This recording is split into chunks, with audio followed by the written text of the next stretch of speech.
I did want to talk about the 12 steps a little bit. I made myself into the rooms after reading more Now and Again. I went immediately after reading that book, and I love Prozac Nation so much. I took Prozac, and then it was something reading more Now and Again, and I had read this book about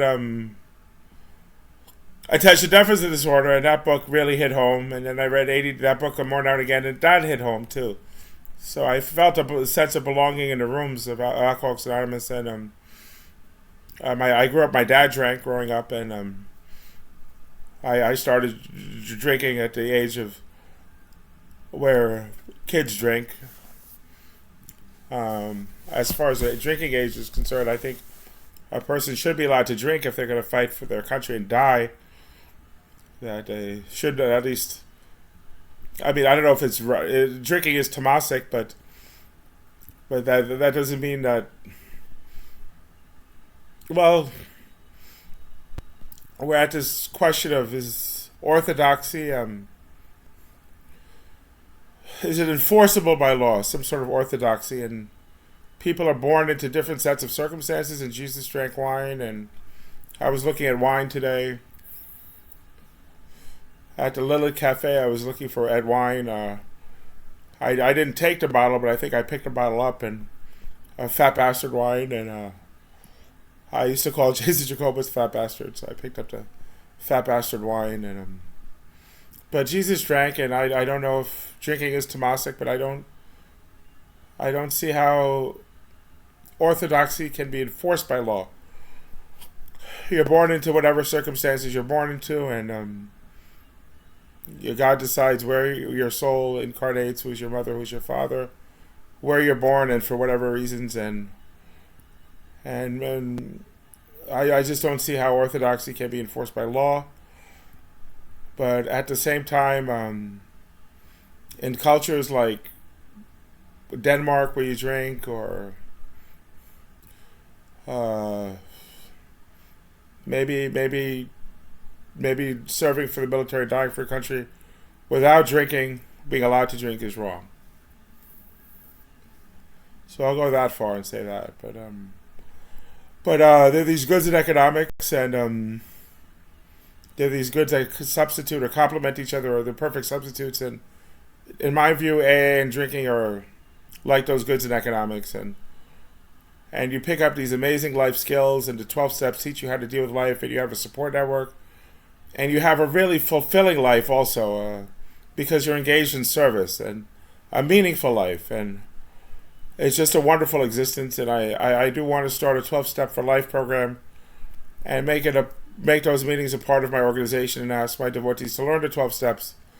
And even if you go an hour a week in a 12-step for life program, you could build a support network. And if you learn the steps and practice them, which I ask you to, then you'll have some wonderful tools for dealing with life, and it's perfectly compatible with the program. It's like a plug-in. Like when I just made a website, and I'm looking for a devotee to do some service and fix that website up. But you have plugins that you could add in and are compatible, and 12 steps are really compatible with being my devotee.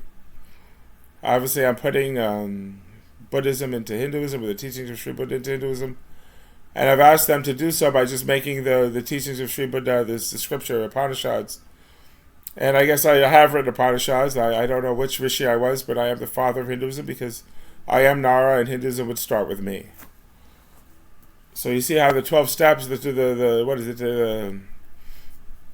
Eightfold Path and the Four Noble Truths are fully compatible with being my devotee too. So it's sort of like the 12 steps, which Jetsama at Kunzang Palyong calling got right, and you just sort of incorporate the teachings of Sri Buddha into Hinduism that way, and it's like the 12 steps you have also. So on one side we have the 12 steps, on the other side we have the Four Noble Truths and the Eightfold Path, which are sort of so similar I can't hold them straight. I did ask a monk if the 12 steps were Shruti, and he said no, but I'm not sold if the 12 steps are not just something like what Buddhism is. But they're really amazing, and I've seen some real amazing people in AA, and then I mean some really, really big spiritual people.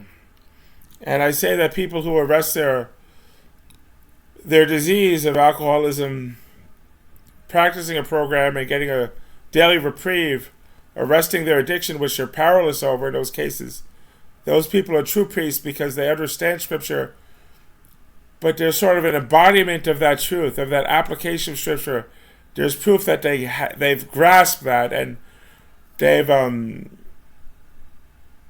their spiritual their level of spiritual attainment is demonstrable. It's evidentiary based on their sobriety, which you see one day at a time. So they're sort of embodiments of spiritual attainment that they practice those steps and they get that daily reprieve based on the practice of those steps. And their sobriety is a testament to their spiritual accomplishment. And those are people you go to when you need spiritual guidance and counseling in life. And I have advised those people to be counselors, but advise them to say that their stories are enough to qualify them as sponsors, as counselors, and nothing else. They just have to define themselves as a spiritual counselor, tell people their story in recovery, and that's all they need to do. And those are people you go to when you need spiritual counseling or some help.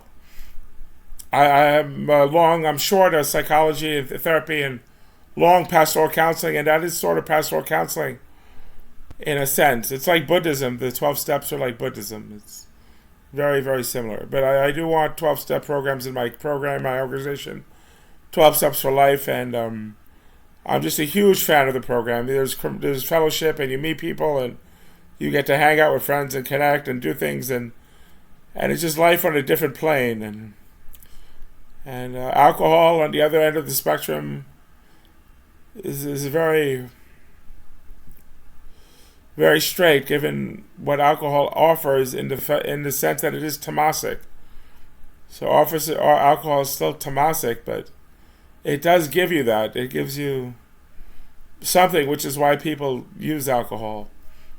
But Jesus drank and he had wine. I don't know if he drank bottles of wine like Eddie Vedder at a Pearl Jam show, but anyway, if you have this lifestyle, it substitutes very nicely like those goods in economics.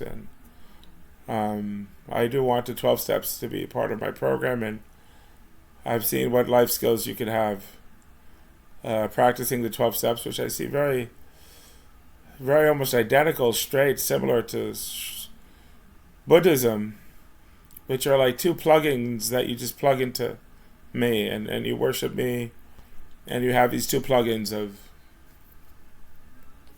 the teachings of Sri Buddha and the 12 steps. And I did ask a monk if the 12 steps were Shruti, and I'm not convinced of his answer. So, but anyway, Buddhism and the 12 steps.